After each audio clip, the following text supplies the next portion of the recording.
Hello and welcome to the Literacy Leadership Podcast, your go-to place for everything literacy and education. I'm Kim Bradley, a consultant with Max Results, and I'm joined by my co-host. I'm Erica Glenn. I'm also a partner at Max Results, and I'm currently serving as a principal at a preschool building. If you haven't joined us before, you should go back and watch last week's video that we posted. The topic was the pressures of the principalship. Today we're going to expand on it a little bit, but focus more on data. So at the mid-year, a lot of times you take a look at that mid-year data. Sometimes it's not as great as you want it to be, and that can cause pressure as well. So we'll talk about that later in the podcast. We start off our podcast with the segment we call Hot Topics. And today's hot topic is the state of literacy in America today. What are your thoughts about that, Erica? Well, I have been scrolling around on Instagram, and I noticed that what caught my eye recently, and I don't know if this is widespread or if it just pertained to those few teachers who posted this, but what they were saying is that the administration in their building is going into their grade books and changing the students' grades from failing grades to passing grades. Wow. And I that is troubling because to me, the students, if they are struggling, sometimes at the foundation of that is literacy. Like you can't read the test, so I can't answer the questions, and it's kind of that's not helping anyone if this is what is actually being done. Is kind of not solving the problem at all. That's true. I think that for me, my thoughts around this hot topic are around the complacency that sometimes I feel exists as it relates to literacy for our students, right? Yes. And it, like you say, it troubles me that we're okay with 50% or 60, 75% of students being able to read. And I think that because of what we know about brain research, that number should be higher. Brains can learn to read unless there is some traumatic brain injury or something like that would cause some cognitive, issue that would cause a student not to be able to attain that literacy. But for the majority of students in our country, literacy is attainable, right? The opportunity is The there. opportunity to be able to read well is there. I think we just have to really tap into what that looks like and be committed to doing what's best for students and not always what's easy for adults. I think with the early childhood kind of lens is that if we work with the students when they're young, it's easier to bend a twig than a tree. Okay. So when we're working with the students when they're younger, that's the place to, if they're not where they should be, to really surround that environment and make it a true intervention, a place where the kids get what they need. Not that the other grades don't need that, but if you have a strong foundation, then the next grade, each grade can build upon their grade level, and we won't have to remediate or try to repair holes in learning because we started out with the hole and it never got repaired. And that's you say you were scrolling on TikTok, and what I see is teachers saying that, 7th and 8th grade teachers saying we have children who are reading on the 2nd and 3rd grade level, and that is to, that the bending a twig versus a tree, how, it takes a whole lot more to fill those holes than they would at a 3-year-old, 4-year-old level. I do understand the argument or the discussion rather that because of the pandemic, the virtual learning, and there's some issues that complicate this further.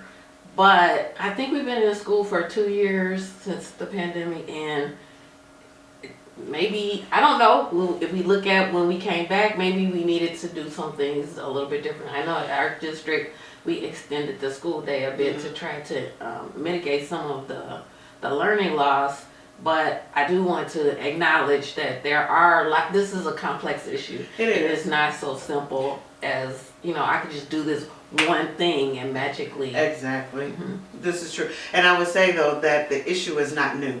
So Right. even though we've had the pandemic, the lack of literacy for a lot of students has been the reality for years, you know. But you're right, there are not quick fixes at all. But you know, we are, I think, able to do the hard work, you know, if we commit to doing what's best for students, Yeah, right? I think it starts with mindset too. Like Mindset is a key. we say all students can learn. We do. We should mean all, Yes. not just the 70% of the elite or whatever it is. Mhm. Yeah, you're absolutely right. That mindset is a key point. I think too that there are some states that are looking at like this is important Mhm. and enacting legislation. Now, of course, people may have their ideas around that because you know having kind of somebody who's not an educator dictate what the classroom looks like might be an issue. But I think that it's an issue that we all need to wrap our support around, and you know if that has to be in legislation, then I think that might be a good way to go. Mhm. All right, so we are wrapping up the hot topics segment. We're going to go into our regular segment for today, and our first topic is about the pressures that sometimes exist when you are looking at that data mid-year, and maybe that data is not saying what you want it to say. It is not showing all the work that you've done so far, and how that impacts your teachers, and how it impacts maybe your climate, and how it impacts the principal seat as well. Right.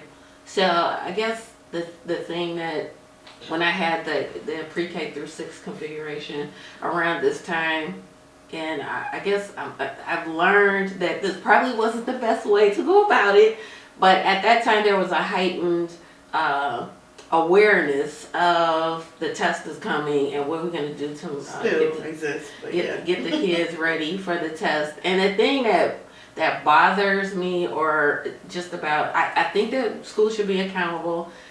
We have people's children and we should be accountable for educating them, but the test itself is one moment in time, and it creates so much pressure that people, the byproduct of it is you teach to the test. Like that, there's a narrowing of the curriculum and freedom, the creativity, the professionalism that comes with teaching. It is narrowed because of the pressures that surround the assessments. Yeah, I would agree that that can cause pressure for the students, and probably the adults as well to some degree. I was thinking that, you know, you talked about the creative freedom that teachers, you want to afford them, and when they have to teach X, Y, and Z in a particular way, it's not the what, it's usually the why. That causes that stifling of creativity. I could see where that might cause some dissatisfaction on the part of the teachers, some stress and dissatisfaction in there too. That lack of engagement for them as well as the students. I guess I want to say that I remember when I started teaching. I've been teaching a long time. There were no curriculum maps. Like we didn't have that. You had your scope and sequence, but it was pretty much up to you as the professional in the room to decide what needed to be taught and have the way that you're going to teach it. Now conversely, there is some benefit from working together. Like back in that day, it was more silos. Like I go in the room, I close my door. Yes. So it's a balance. Like I think the curriculum maps need to be made with the teachers involved. Like some districts, here's your map, go ahead and have, go with that. And you don't have any input on it. I think that does eat at the morale. Like I'm a teacher. I have to follow this exactly and not really look. That map doesn't know what the students need. This is true. So those are some things that I think about. I can see that, and the other side of it with, like, if you think of a business like a McDonald's or whatever. You're gonna get the same hamburger every single time because they're gonna put that one pickle, or maybe it's two pickles. I don't know. I ain't ate McDonald's in a while. But anyway, the hamburger is constructed in the same way, right? And so you get the same result every time. And that is probably the benefit of having a map, right? Having here's a direction because we've decided whoever the we is, and like you said, I agree that it should be a collective we. That if we do X, Y, and Z, students will then X, Y, and Z, A, B, C, or whatever. So yeah, I can see both of those. That you need that structure, but you also need to allow people to be flexible, creative, and have some flexibility. Right. I was also thinking about field trips. Think about field trips, at least for us, our reality. Field trips kind of maybe in the beginning of the school year, but by the time testing season comes along, they kind of lessen. You don't allow so many, and if they are, they're very focused on right back to that test. Kind of like that test taking season shuts down some of the freedom and the fun a little bit sometimes too. Yeah, that's true. I think the other thing that I have heard people say, in Indiana, there's tag money attached to student performance and your teacher rating. The students, how they're doing on their assessments factors in, and that's a big worry for teachers. And again, I'm not saying that you shouldn't be accountable, but that also factors into the morale. I've done all of this work, and the students have grown tremendously throughout the school year, but it's not showing up on this measurement. So I feel defeated sometimes. You talked about growth right then, and that sparked my thinking. It's not that the students haven't learned anything, right? It's just that the goals we set or the proficiency rate that we thought we were going to have them get to maybe not have gotten, but the growth, they have grown from August to whenever the time is that you're looking at that data. And that needs to be celebrated as well, because you can't get to proficiency if you don't grow. Yeah. So I think one more thing I think about while we talk about this, things keep popping up in my mind, is that the objective, or I'm assuming, of the test is to think critically. And if you teach the students to think, then you don't have to teach to the test. Or in essence, you are teaching to the test, because that is what the test is about. So you can't teach them just on the surface level of the subject, or how to perform certain tasks. It's the analyzing and the evaluating and the synthesizing that needs to start when they're little. Yes. That is a very key point, because that gets at the depth of knowledge on those content areas, not just kind of surface. Because a lot of times, if you're just doing the surface, they have a little bit of knowledge on all of these things, but it's not deep enough, and they're not able to critically think enough to really perform well on the assessment. Right. Yeah. That is good. All right. So our next little piece we want to talk about is how, and I think you may have said it a little bit, how this all might impact educator well-being. And so we look at all the assessments. You talked about the tag money. How might that, like even in your building, show up with the educators, and especially with their well-being? I think that sometimes with that narrowing that we were talking about, the students are, for lack of a better term, they're bored, because it's prescriptive in some cases, and that causes discipline problems, and that's not engaging to the students. And again, I don't want to insult anyone. I mean, teachers are amazing. They can take what you're given to them to present to the students, and they can make it engaging, but in some instances is not. So if I have a class that's suddenly falling apart, especially like now coming back from the break from winter, I might have been at home, I've gotten out of the flow of doing things, that the classroom management can degrade a bit, or the students' behavior, I should say, could degrade a bit, and that can eat at the teachers' morale. Like, I had things going pretty good. And now I have to switch to this, and you got this on top of that. There is some resetting that happens usually after long breaks for students, especially at the elementary level, right? Yeah, I would say that, and then maybe even the burnout. Like, we're losing teachers in this profession, like Waters. I was looking at some Instagram and TikTok where teachers were saying, a couple, not a lot, not wanting even to return, like really thinking about doing something other than going back into the classroom. And part of it is just the immense pressure that teachers are under. And what I will say is that the role of a school leader then is to make certain that the environment supports those teachers. Kind of talk to them, know your teachers, know when they're at that tipping point, know when you need to go in and give them some support so that they don't feel like they're in a silo or on an island, and those things might help them kind of get through, because we need teachers. We need folks who are committed to our students and doing the right thing. Absolutely, this is true. Yeah. So our next topic that we're going to discuss here is balancing our expectations. So we talked about the school data that comes out mid-year. You take a look at it and sometimes make some adjustments, but you have to balance those expectations too. You have to know where the strengths are in the building, look at that growth like we talked about before, and understand the expectations and balance them, right? Yeah, I think the way that I look at it is, as a principal, I can see the whole school, and the teachers, they're the king, or that's my kingdom or my queendom, my classroom. They don't always have the benefit of seeing beyond their classroom or seeing even what's going on at the district level. Like, you're kind of in both worlds. So I think that to help manage this, or to balance it again, is for you as the school leader to help make everything flow together and make everything kind of fit. So when you're setting your school plan and you're discussing what goals you're going to work on, I mean, yes, you're going to look at the students' data, but try to make everything flow together, so it doesn't seem like I'm doing this and I'm doing this and now we have to do this, and how are these ideas related?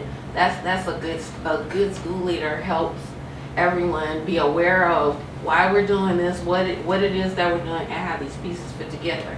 So it doesn't seem like you're doing 99 things. That is so true, because that right there can make a teacher feel like, I can't do one more thing, right? So I agree with that. The other thing that I was thinking was, when you are a school leader, it is important to have that open communication with district leaders. You want to make certain that whatever your teachers need, right, that you ensure that they know that the district is aware, but also aware of the successes too. Sometimes we are not our own cheerleaders, we have to make certain that they're aware of the successes that we have, but also the needs that we have, and if that professional development needs to come from you, the school leader, if it is an initiative that needs to be started at the district level, that you advocate for your teachers. The other thing is, I guess you have to be reflective yourself to know if you need support, Right. I think that's where coaching comes in. Yes. The teachers, a lot of times the instructional coach is built in, or the principal is doing the coaching. That's true. It's probably easier. You have the instructional coach because you're the evaluator, and sometimes it's a little hairy. But if you're the principal, sometimes you're just left out. You don't have a mentor, or you don't have that built-in coaching that comes with being a principal. And if you are reflective, this will be a good time to, if I need a coach, there's no shame in that. In fact, it's probably good, because you have someone to bounce ideas off of, or say, well, how do you think this is going to go? I need a thought partner, as you sometimes say, someone to help me think things through. Right. I think that is key, yes. And luckily we are coaches. Yes. Yeah. All right. And then the other thing we wanted to talk about is just that work-life balance. I think you had some ideas around that too. Well, this used to be my area of struggle, work-life balance. And when I started being a principal, I would work all day.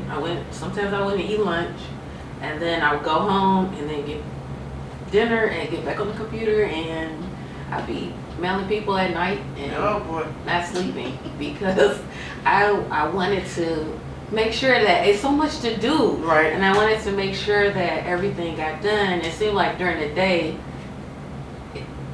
the work that I'm trying to get done is not getting done, but I'm still doing my work, if that makes any sense. It does make sense.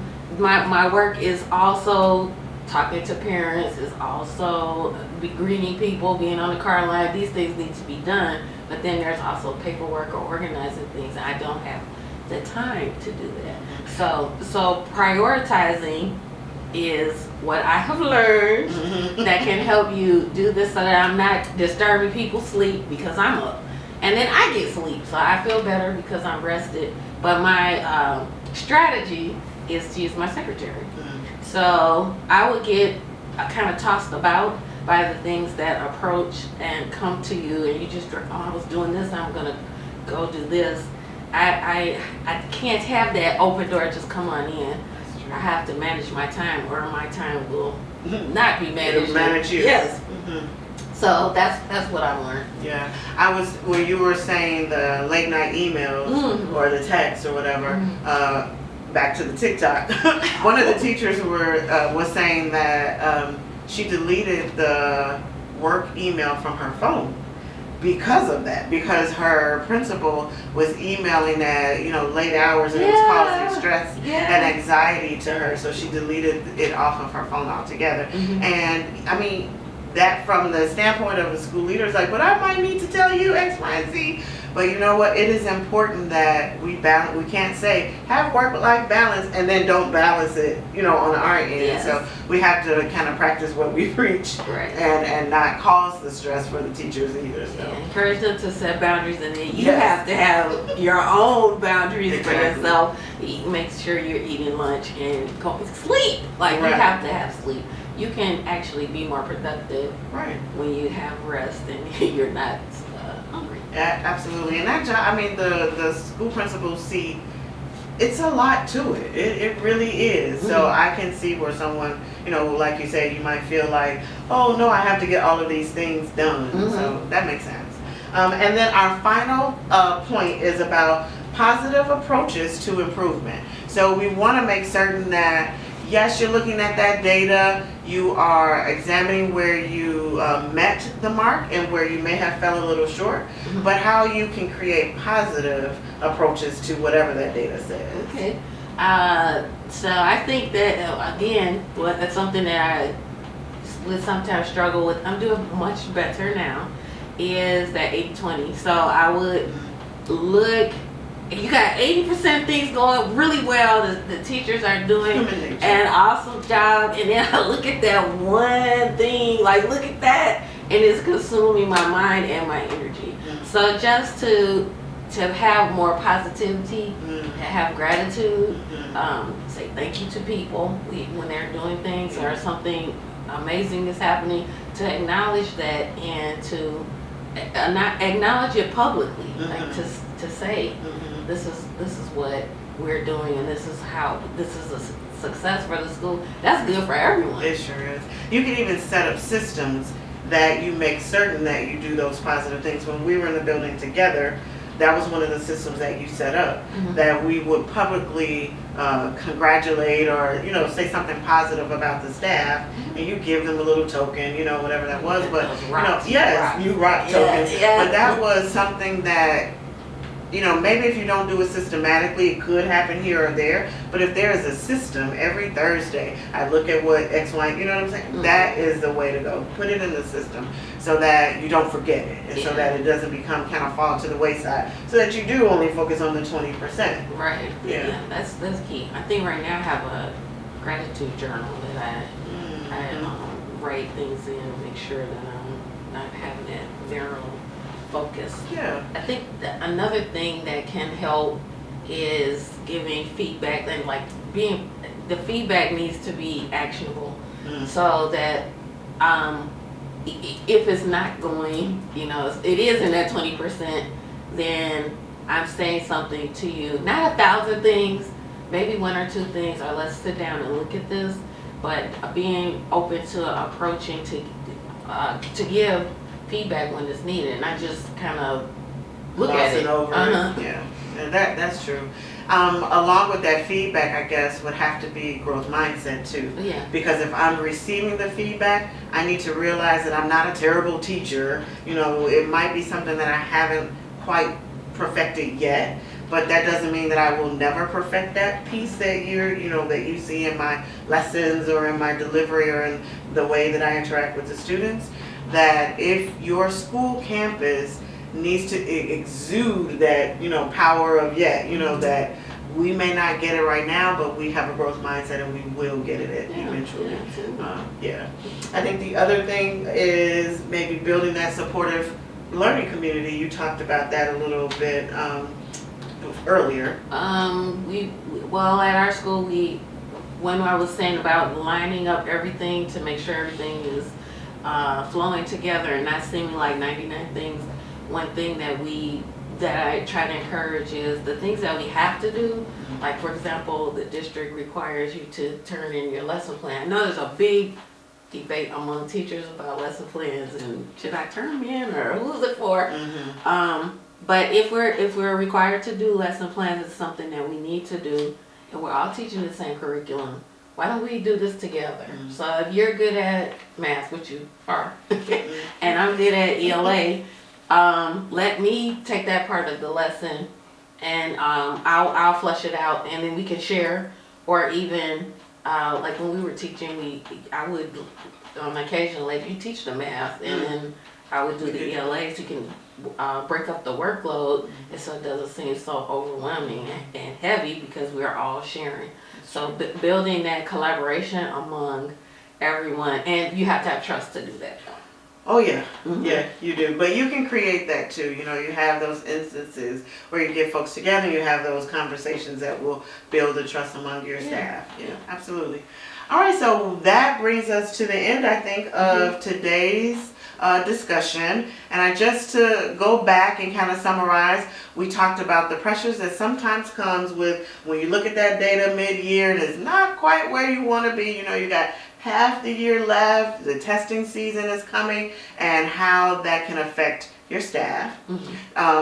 Going with that is how that can create some issues around teacher well-being, and that you want to make certain that you keep an ear to the ground on that. You want to support your teachers and let them know that you're there for them, that you will advocate for their needs.